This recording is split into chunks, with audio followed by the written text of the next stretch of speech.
For 3 years, the only sound on Jacob Thornton's mountain was the wind. The wind, the snap of a falling branch, the cry of a hawk. That was it.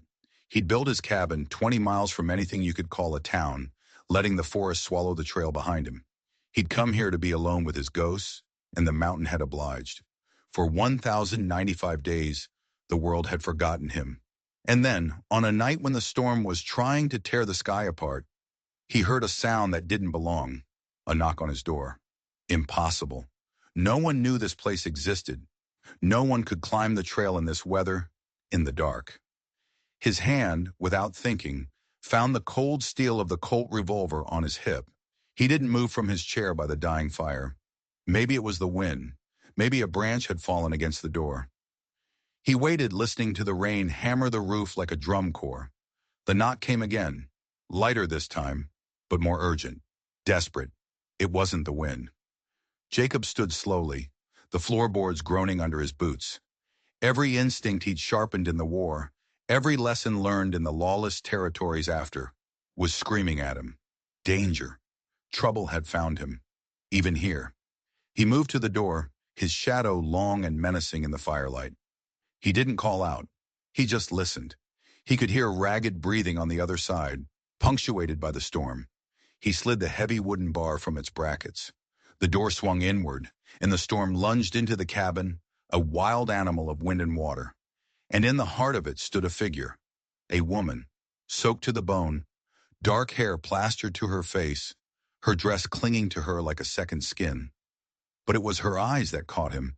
They were huge, dark, and filled with a terror so profound it felt like a physical blow. "Please," she whispered, her voice nearly stolen by the wind. "He's coming." And that's when Jacob saw it, the dark, ugly bloom of a bruise on her wrist where the sleeve had been torn. He didn't know who he was. He didn't know who she was. But he knew the look of a person running for their life. He'd seen it 1,000 times before, and he knew what he had to do. He stepped back, pulling her inside, and slammed the door against the night, the heavy bar thudding back into place. He just let the world in. A world of trouble, a world of violence. A world he thought he'd left behind forever. But as she stood shivering on his floor, looking back at the door as if a demon were about to break it down, he realized something. He hadn't escaped the world at all. He'd just been waiting for it to find him. She stood dripping on his floor, arms wrapped around herself as if trying to hold her own bones together. In the flickering firelight, he could see she was young, maybe 25.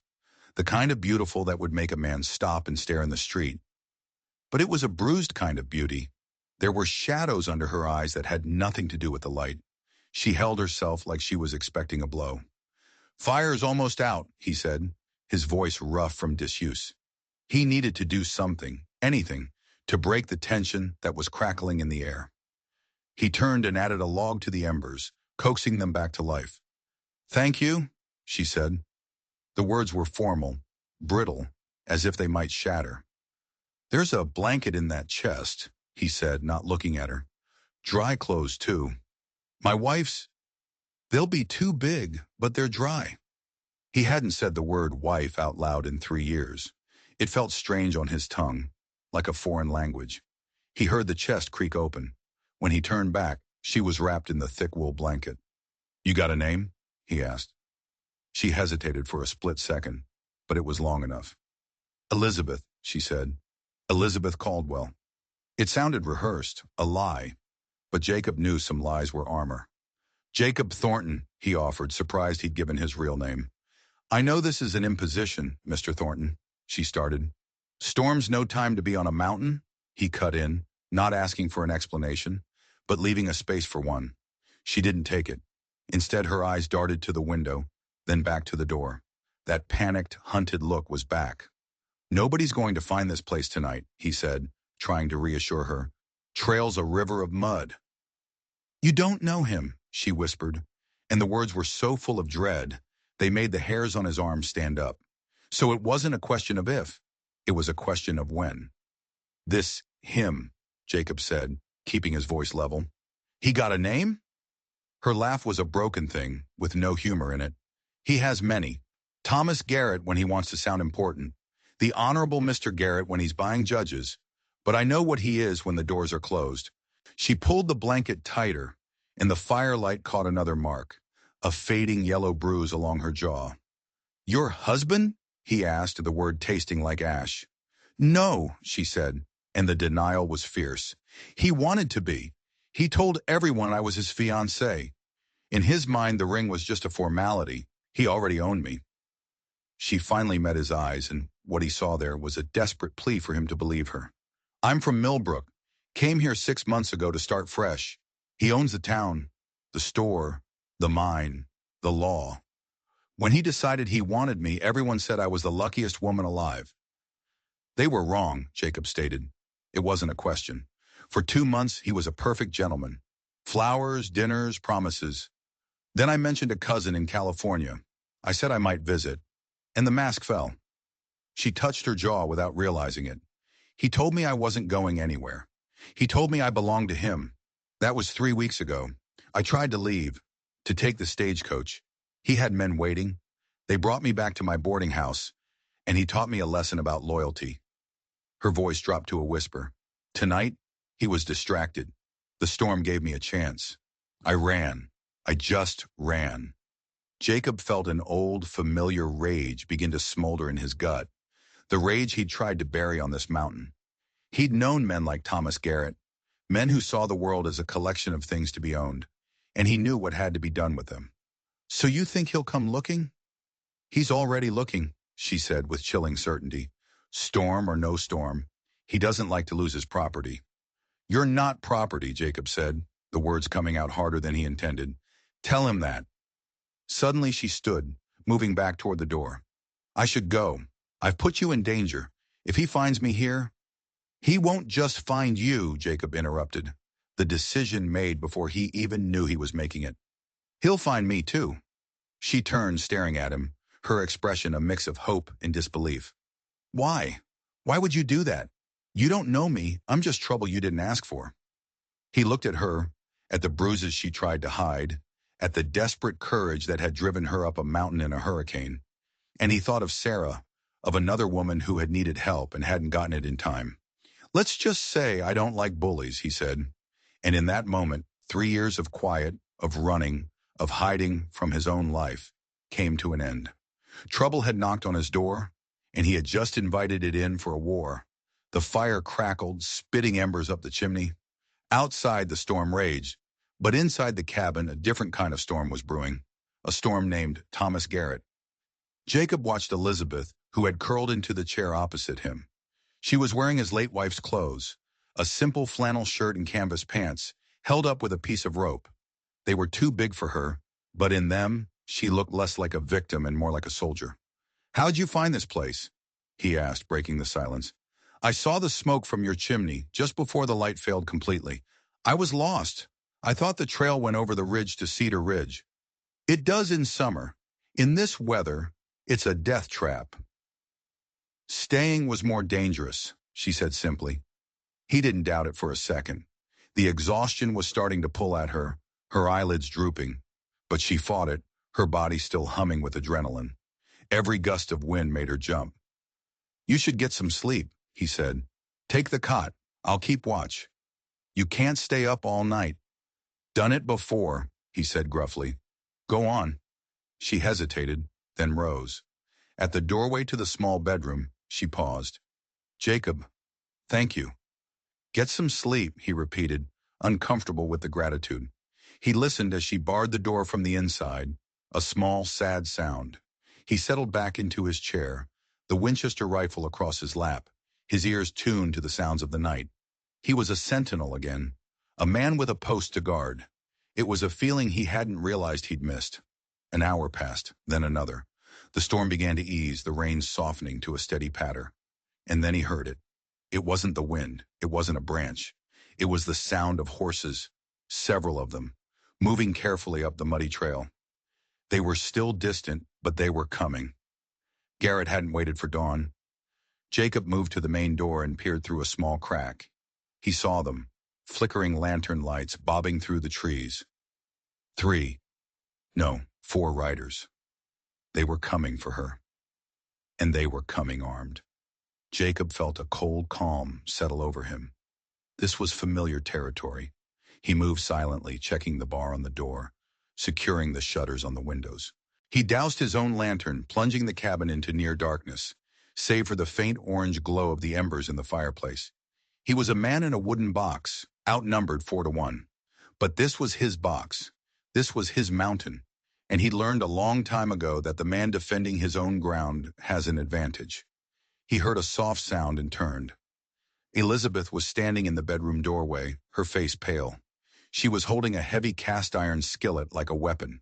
"I heard them," she whispered. "Get back in the room. Bar the door. Stay away from the window." "I'm not—" "Go!" he commanded in a low, harsh whisper. She flinched but obeyed, disappearing back into the darkness. He heard the dresser scrape against the floor as she barricaded the door.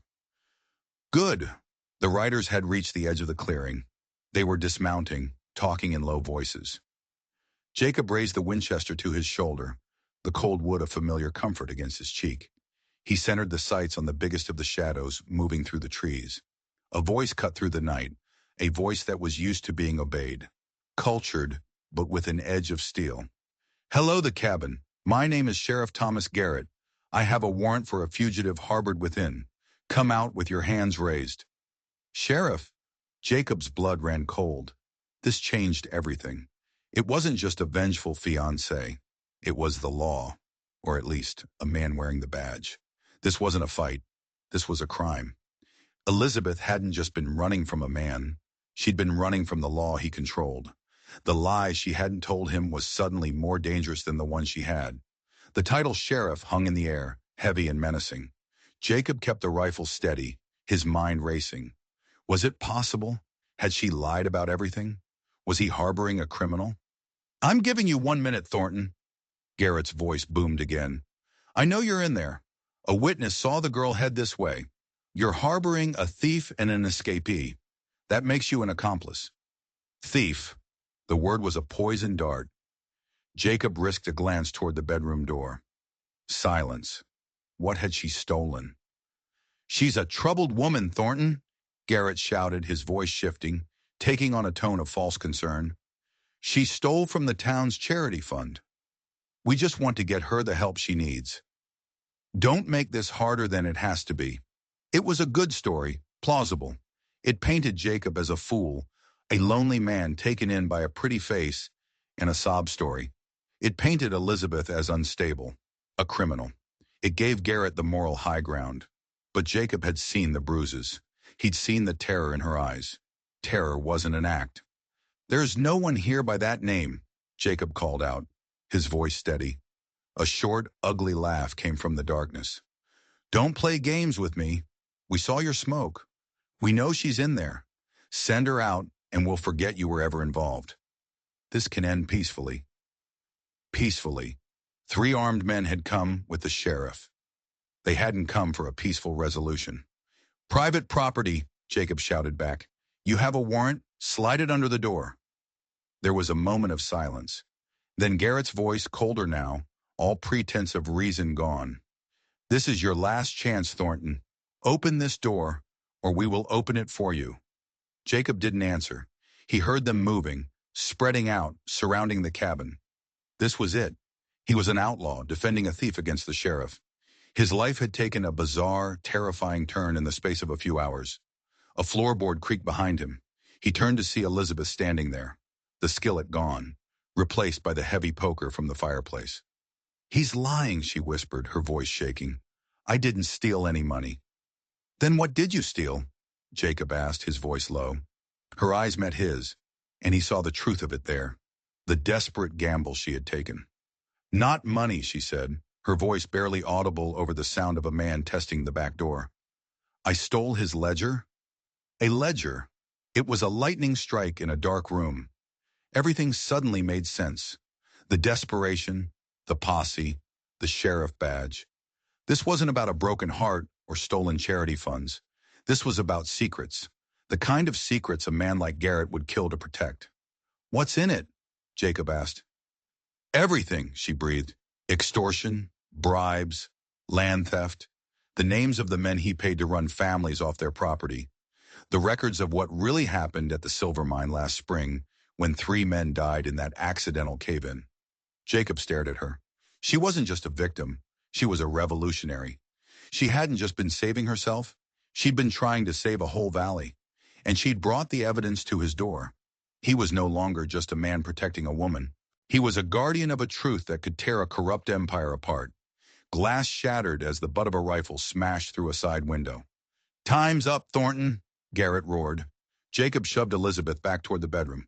"Stay down," he yelled, and then he raised the Winchester and fired a single shot through the broken window, not at a man, but into the darkness above their heads. A warning. A furious volley of gunfire answered him. Bullets ripped through the log walls, sending splinters flying like shrapnel. The siege had begun. The cabin became a symphony of destruction. Gunshots boomed from outside, answered by the sharp crack of Jacob's Winchester. Wood splintered, glass shattered, and the air grew thick with the acrid smell of gunpowder. Jacob moved like a ghost in the dark, a shadow against the dying firelight. He never stayed in one spot for more than a second, using the heavy oak table and his stone fireplace for cover. The war had taught him how to make a battlefield out of a living room. He saw a shape moving outside the front window, a man trying to get a clear shot. Jacob fired, not to kill, but to maim. A cry of pain from the darkness told him he'd hit his mark. One down. "He hit Jimmy!" a voice yelled. "Hold your fire!" Garrett commanded. The shooting stopped abruptly, leaving Jacob's ears ringing in the sudden silence. "You're a dead man, Thornton!" Garrett screamed, his voice raw with fury. "You just shot a deputized officer of the law." "He was trying to kill me!" Jacob yelled back, reloading the Winchester. A crash from the back of the cabin made him spin around. Elizabeth was there, having used the heavy fireplace poker to break the single window in the small bedroom. "The roof!" she cried. "They're on the roof!" Jacob looked up. He could hear scrambling above them. They weren't just trying to shoot their way in. They were getting creative. Then he smelled it. Kerosene. A wave of cold dread washed over him. They were going to burn him out. Burn him and Elizabeth alive, and the ledger with them. It was the perfect crime. A tragic fire. 2 bodies burned beyond recognition. The heroic sheriff, too late to save them. No witnesses. No evidence. "Elizabeth, the cellar!" he yelled.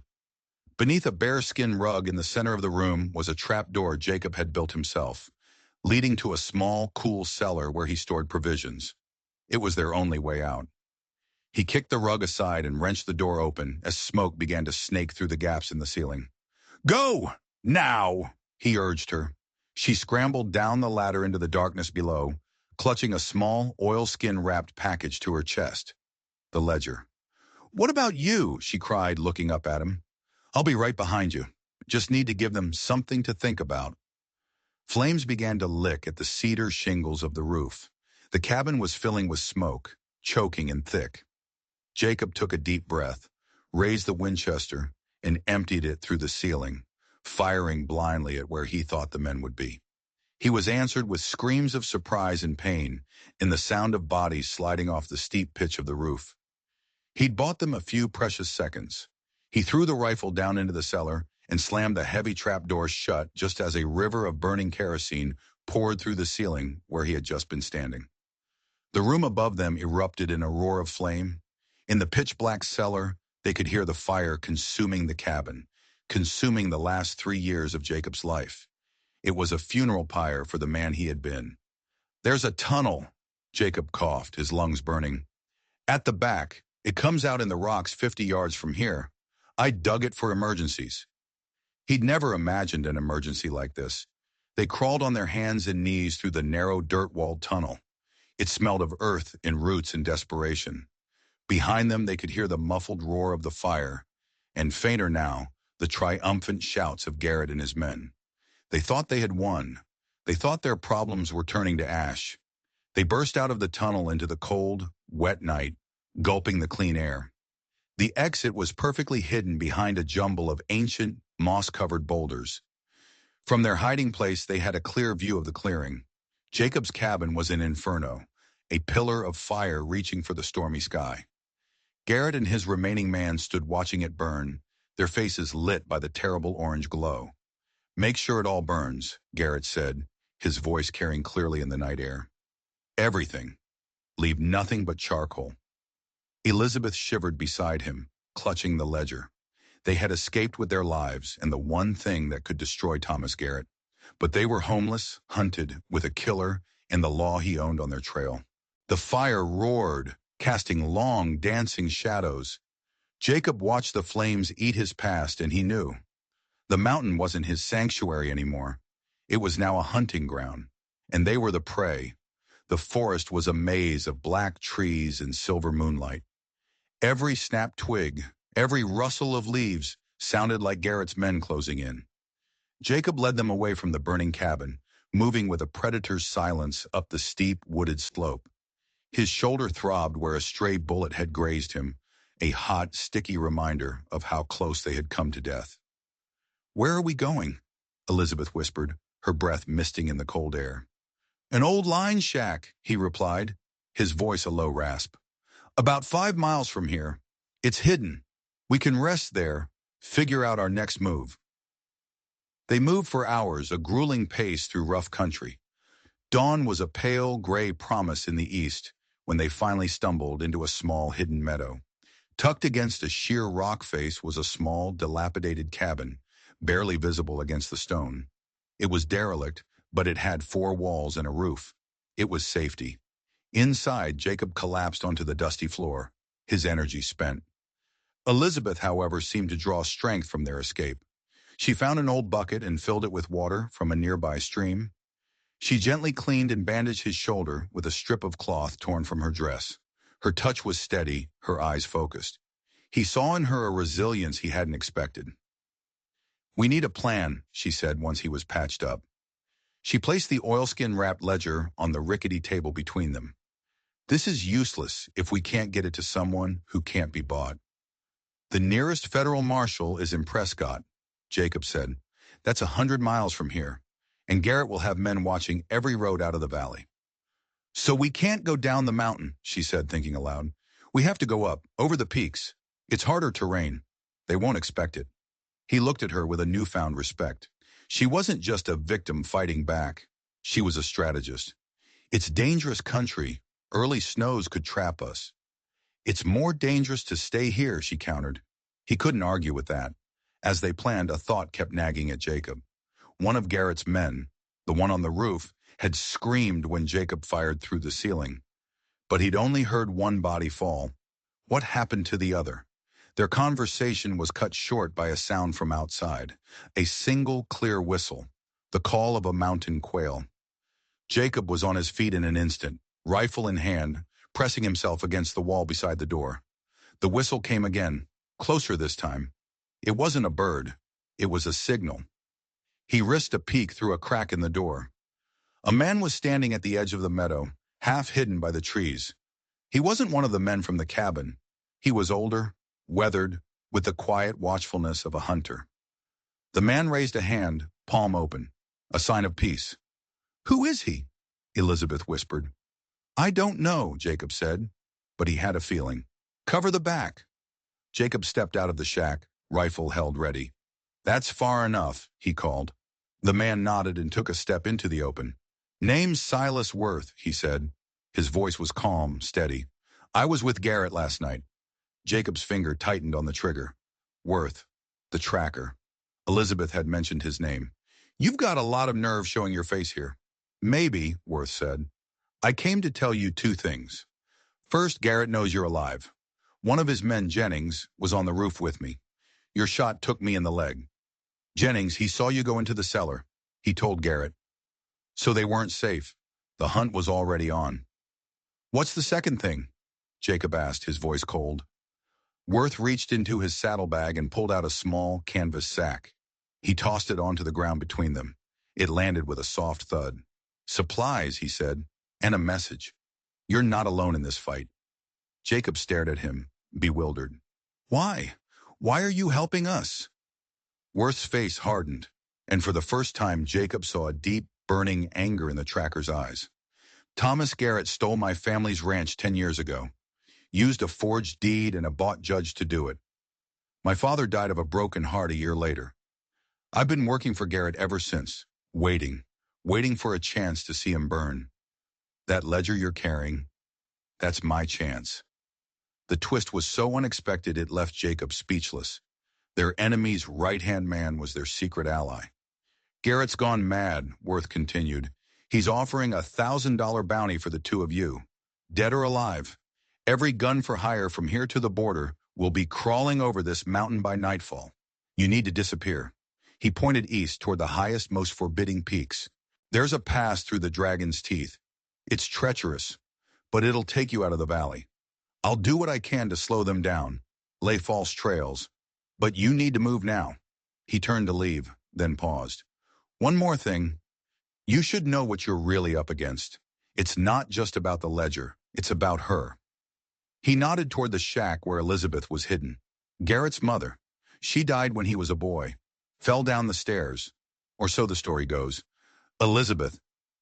She's the spitting image of her. He's not just chasing a woman who defied him. He's chasing a ghost. And with that, Silas Worth mounted his horse and disappeared back into the trees, leaving Jacob to grapple with the horrifying new dimension of Garrett's obsession. This wasn't about crime anymore. This was a sickness, a madness that wouldn't stop until Elizabeth was captured or they were all dead. The revelation that Silas Worth was an ally was a lifeline, but his warning was a death sentence. $1,000 bounty. The mountains would be swarming with men who would shoot their own mothers for a fraction of that price. They had to move. "The dragon's teeth," Jacob said, re-entering the shack. "It's our only way." Elizabeth's face was pale, but her jaw was set. "Then let's go." For 2 days they climbed. The terrain was brutal, a nightmare of jagged rock and steep ravines. They were no longer just running. They were in a race against an army of bounty hunters. They saw them in the distance, the glint of a rifle barrel, the smoke of a campfire in the valley below. The hunters were everywhere, fanning out, combing the mountainside.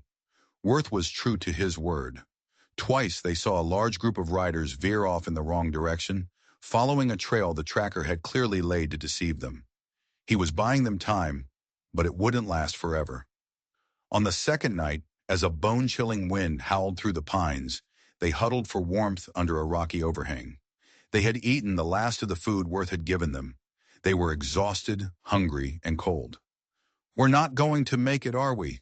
Elizabeth whispered, her voice small against the wind. Jacob looked at her. Her face was smudged with dirt, her hair a tangled mess, but her eyes were still bright with defiance. In the past few days, he had seen a strength in her he had never seen in anyone, not even in the toughest soldiers. She had pushed herself past the point of exhaustion without a single complaint. "Yes, we are," he said, the conviction in his own voice surprising him. He was no longer just running from his past. He was running toward a future with her. "When this is over," he said, the words coming out before he could stop them, "we'll go to California. We'll find that cousin of yours. We'll see the ocean." She looked at him, and in the faint starlight, he saw tears well in her eyes. "Jacob." "We will," he said fiercely. "I promise." The promise hung between them, a fragile spark of hope in the overwhelming darkness. But hope was a dangerous thing in these mountains. The next morning they awoke to a world of white. A freak autumn snowstorm had moved in during the night, blanketing the mountains in a thick layer of powder. Their tracks were gone, but so was the trail.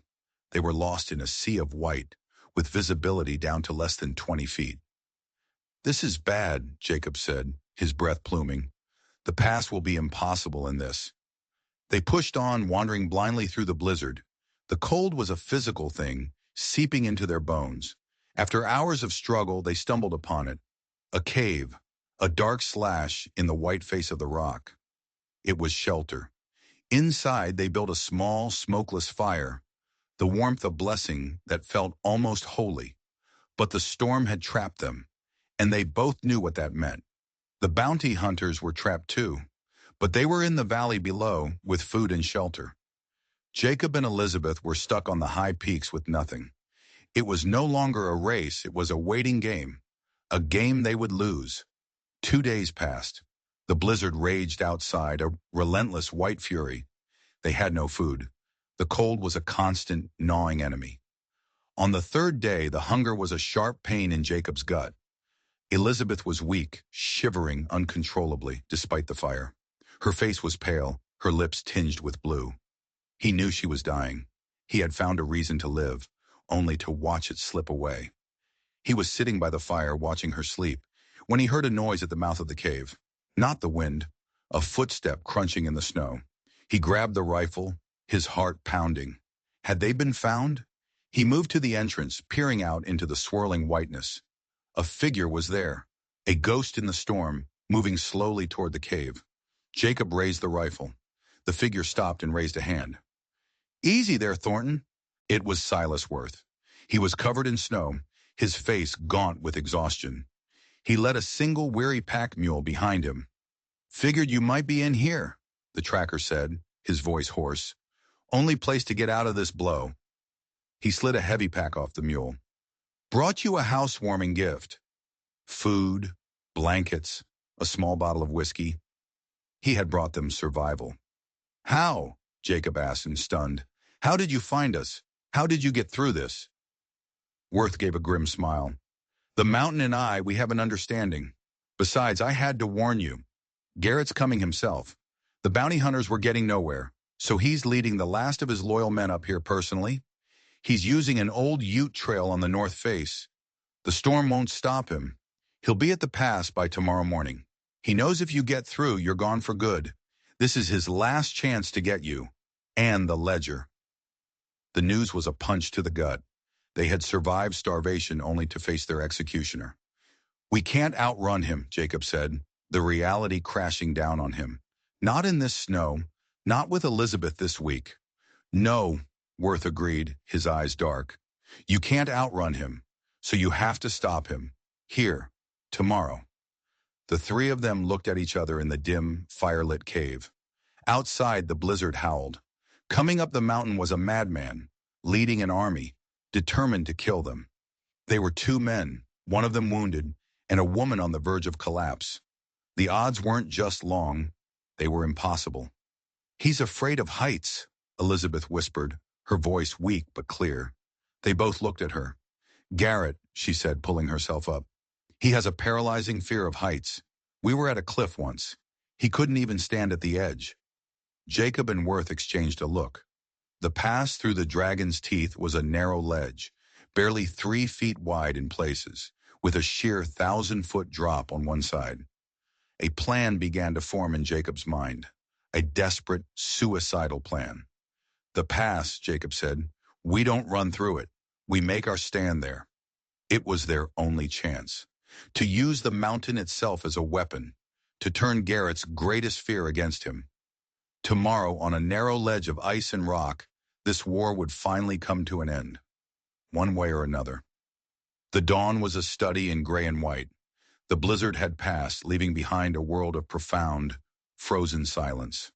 The pass through the dragon's teeth was a gash in the mountainside, a treacherous ribbon of rock and ice.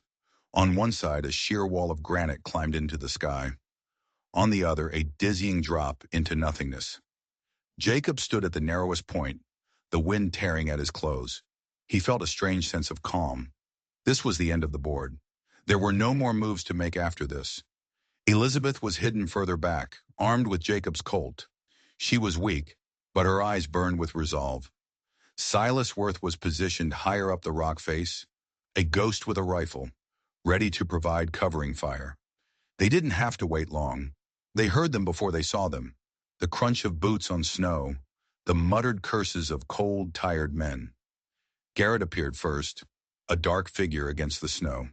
He had 4 men with him, the last of his private army, hired guns with dead eyes. Garrett stopped when he saw Jacob standing alone on the path. He was 100 yards away. Even from that distance, Jacob could see the madness in his face. His fine clothes were torn, his face was frost-nipped and unshaven. The sophisticated tyrant was gone, replaced by a wild animal. "Thornton!" Garrett's voice was a raw scream that echoed off the cliffs. "I knew it! I knew you'd bring her here! Give her to me!" "She's not a thing you can own, Garrett," Jacob shouted back, his voice carried by the wind. "She is mine!" he shrieked. "My mother promised. She promised me someone who wouldn't leave. His men exchanged uneasy glances. They had signed up to hunt fugitives for a bounty, not to follow a madman on a holy crusade. This is as far as you go, Jacob said, his voice level. He held the Winchester loosely at his side. He wanted Garrett to come closer. Garrett started forward, his men following. But as he got closer to the narrow ledge, his steps faltered. He looked down at the 1,000-foot drop, and a visible shudder ran through him. He froze, his face turning a sickly pale. "What's the matter, Garrett?" Jacob taunted. "A little nervous? Get him!"